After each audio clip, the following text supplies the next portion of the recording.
All right, Corey, it is almost time for the first day of school. I know I'm excited. You excited too? I'm pumped. We're excited. Well, you and I were talking, and it's going to be very important so people know drop off and pick up. How's that going to work? We know the buses have their own special route that they're going to take and how they're going to drop the kids off and pick the kids up. But as a parent, I'm not sure where I should go, how I should go. So the plan right here is... I'm glad to be here. As you said, busing will be all out the back end of the building, and parent pickup will all be out the front. Okay, so what we're going to do is we're going to take a drive through, Corey and I. We're going to explain where cars should go, where kids should get in and out of their vehicles. Let's see how new pickup and drop off will work at Celina Elementary. So Portland Street, pretty simple. This is the old spot where we would do drop off and pick up at what we considered the 5th and 6th grade building. So let's talk about this because I see over there are some containers and a few other things that they're not going anywhere anytime soon, are they? They're not. This section is completely reserved for construction workers, storage, material handling. So this will not be for any kind of parent pickup here.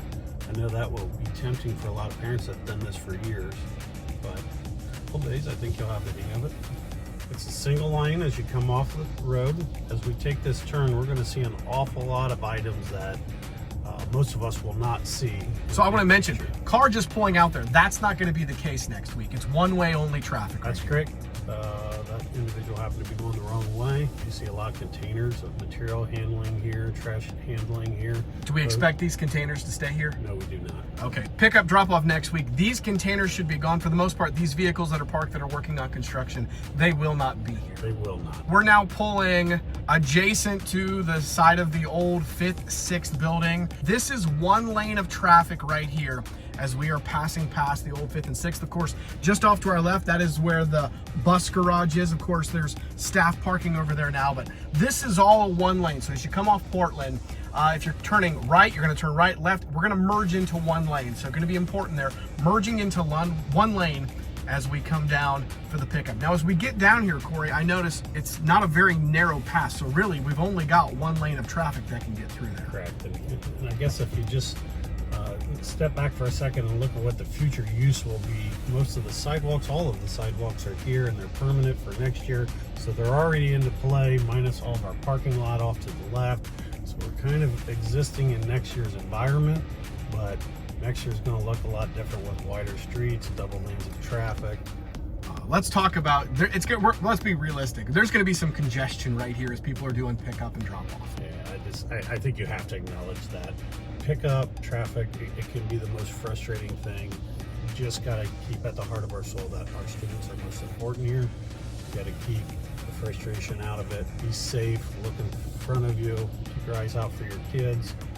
We're going to have lots of conversations with our students about what safety out here looks like. Make sure you know who's picking you up. Is it mom and dad, grandma and grandpa, an older brother and sister? What does the car look like?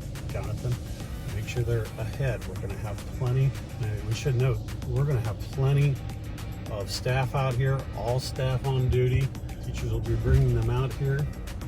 All right, now I want to mention right here, so of course we're looking at the old 3rd and 4th grade right in front of us there. Correct, that'll be our 4th, 5th, and 6th grade this year. Correct. Now 5th and 6th, and everybody, there's the new entrance to the new elementary. So Corey, right here, I want to note, of course, we're in that one lane here, and it kind of opens up. That vehicle in front of us, it'll be gone. It's doing work that it's trying to get ready for next week.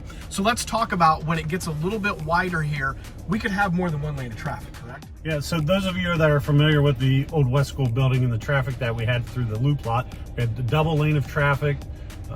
It's still going to be the same standard here that you can only pick up on a curbside. We don't want students walking across traffic to get into cars. So curb lane only. Once your kids are safely in the vehicle and you get to the double lane in front of us, then you can exit, you can move to the left lane and exit out the property.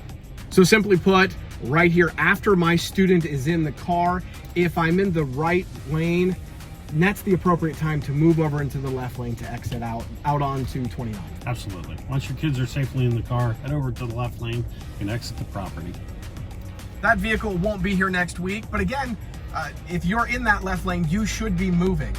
If this was the scenario next week, it should be moving. We would not be passing them on the right. We would stay on the right until our student is picked up. Now, for a good example, there is a truck that is parked up there. Let's assume that there's a parent in that vehicle waiting. That is okay for them to wait right there for their student. Yeah, we're going to encourage you to keep moving forward, keep the traffic moving. We're going to have plenty of staff out here. As I mentioned before, they'll probably be waving you ahead. As long as there's not traffic ahead of you, pick up your child and then head into the middle lane as I'm going to do right now. And pretty simply, Corey, we're then just going to pull out and we can either go to the right, go to the left, head in the direction that we need to. If you have any questions, I just can't say it enough. Give us a call. We'd be happy to talk you through it. One big thing I can encourage you, we see a lot of grandparents pick up. Take them through the lot this weekend. Bring them through, help them out, help coach them through this experience. We're here to help as well. All right, Corey, so let's recap for everybody. Important things to know for drop off and pickup. Again, we talked about it, we showed it. Only place to pull in is on Portland in front of the traditional 5th and 6th. You're gonna pull into that side lot that we showed. What are things we should remember? Stay on the curb until your children are safely in the vehicle. Use the left lane to exit the property. Also on top of that, make sure your child knows who's picking them up, what the vehicle looks like.